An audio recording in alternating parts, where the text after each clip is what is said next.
ইয়েমেনের সাবোয়াতে জাহাজডুবিতে ৩৮ অভিবাসীর মৃত্যু, শতাধিক জন নিখোঁজ। স্থানীয় জেলেদের সহায়তায় চলছে উদ্ধার কাজ।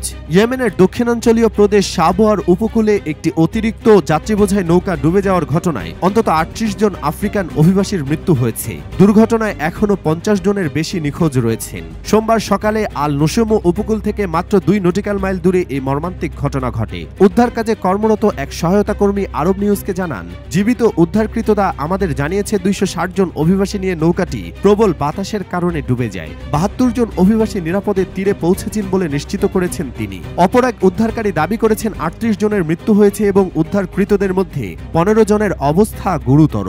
এক ছবিতে দেখা যায় মৃতদেহগুলো গাড়িতে করে সমাধিস্থলের দিকে নিয়ে যাওয়া হচ্ছে। সাবোয়ার স্থানীয় সাংবাদিক আব্দুস সালাম বিন শামা জানান, জেলেরা সমুদ্রে ভাসমান মৃতদেহ দেখতে পেয়ে তাদের তীরে নিয়ে আসতে শুরু করেন। সোমবারই মৃতদেহগুলো আইন বামাদামে সমাহিত করা হয়। ইয়েমেনের সাবোয়া এবং লাইস প্রদেশের উপকূলে আফ্রিকান অভিবাসীদের অন্যতম প্রধান প্রবেশদ্বার। প্রতি বছর হাজার হাজার অভিবাসী এই রুট ধরে ইয়েমেনে প্রবেশ করে থাকে। স্থানীয়দের মতে সাম্প্রতিক মাসগুলোতে সাবোয়ায় অভিবাসীদের সংখ্যা উল্লেখযোগ্যভাবে বেড়েছে। ইয়েমেনি কর্মকর্তা ওমর আওয়াদ বলেন, প্রায় প্রতিদিনে সাবোয়ার উপকূলে প্রচুর অভিবাসী আসছে। যাদের কাছে টাকা আছে তারা গাড়ি করে আত্মাকে যাচ্ছে, বাকিরা পায়ে হেঁটে শহরে পৌঁছাচ্ছে।